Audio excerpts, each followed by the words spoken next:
শত শহীদের রক্ত মারিয়ে তিনি গেলেন ঠিকই, কিন্তু যাবার কালে আর কারো কথাই ভাবলেন না।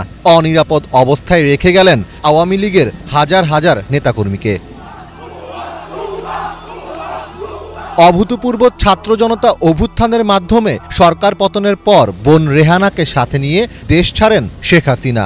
একদিকে বিজয়ের উল্লাসে মাতোয়ারা দেশের সাধারণ মানুষ, অন্যদিকে গা ঢাকা দিতে ব্যস্ত সব এমপি মন্ত্রীরা।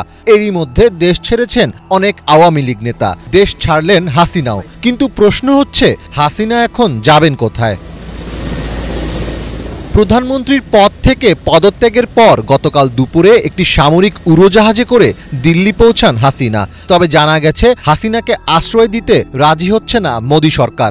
নয়াদিল্লির ধারণা, এতে বাংলাদেশের মানুষের মধ্যে ভারত বিরোধী হাওয়া আরও জোরে বইতে পারে। হাসিনাকে এই কথা এরই মধ্যে জানিয়ে দিয়েছেন খোদ প্রধানমন্ত্রী মোদির নিরাপত্তা উপদেষ্টা অজিত দোভালের সঙ্গে বৈঠকে বসে শেখ হাসিনা একবার মোদির সঙ্গে ফোনে কথাও বলতে চেয়েছিলেন, কিন্তু সেই আবেদন মঞ্জুর হয়নি।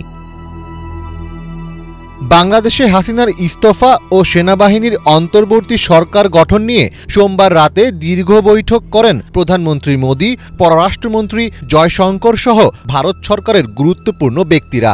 ওই বৈঠকে সিদ্ধান্ত হয়েছে, আপাতত বাংলাদেশের কাউকেই ভারতে রাজনৈতিক আশ্রয় দেওয়া হবে না। শেখ হাসিনাকে আশ্রয় না দেওয়ার অন্যতম আরেকটি কারণ হল, প্রায় ৬,০০০ ভারতীয় এখনও বাংলাদেশে আটকে আছেন। হাসিনা ভারতে আশ্রয় পেলে তাদের জীবনও নিরাপত্তার শঙ্কায় পড়তে পারে।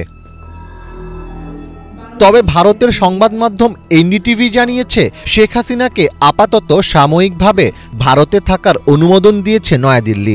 বাংলাদেশ ঘিরে থাকা পুরো সীমান্ত ও সব চেকপোস্টে নজরদারি বাড়াতে বিএসএফ বাড়িয়ে দেওয়া হয়েছে। নিরাপত্তা জোরদারে দেশটির বিএসএফের ডিজিকে কলকাতায় পাঠিয়ে দেওয়া হয়েছে।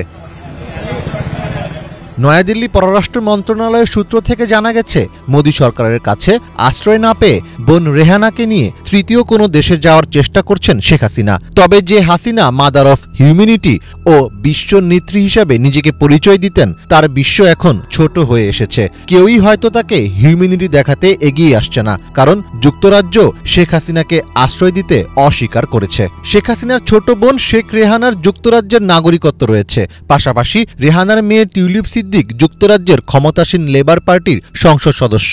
প্রথমে শোনা গিয়েছিল, সোমবার রাতেই তিনি লন্ডনের ফ্লাইট ধরতে পারেন। পরে জানা যায়, হাসিনার রাজনৈতিক আশ্রয়ের অনুরোধ প্রত্যাখ্যান করেছে যুক্তরাজ্য, যদিও সরকারি সূত্রে এর কোনো সমর্থন মেলেনি। গণহত্যার অভিযোগে অভিযুক্ত শেখ হাসিনাকে আমেরিকা ও ইউরোপের দেশগুলো রাজনৈতিক আশ্রয় দেবে না বলেও ধারণা করা হচ্ছে। তিনি আরেক স্বৈরশাসক আলেকজান্ডার লুকাশেঙ্কার দেশ বেলারুশে রাজনৈতিক আশ্রয় চেয়েছেন বলেও জানা গেছে। তবে শেষমেশ তিনি কি করবেন এবং জীবনের শেষ দিনগুলো কোথায় কাটাবেন, তা সময়ই বলে দেবে। মীর ফজলে রাব্বি, বাংলা ভিশন।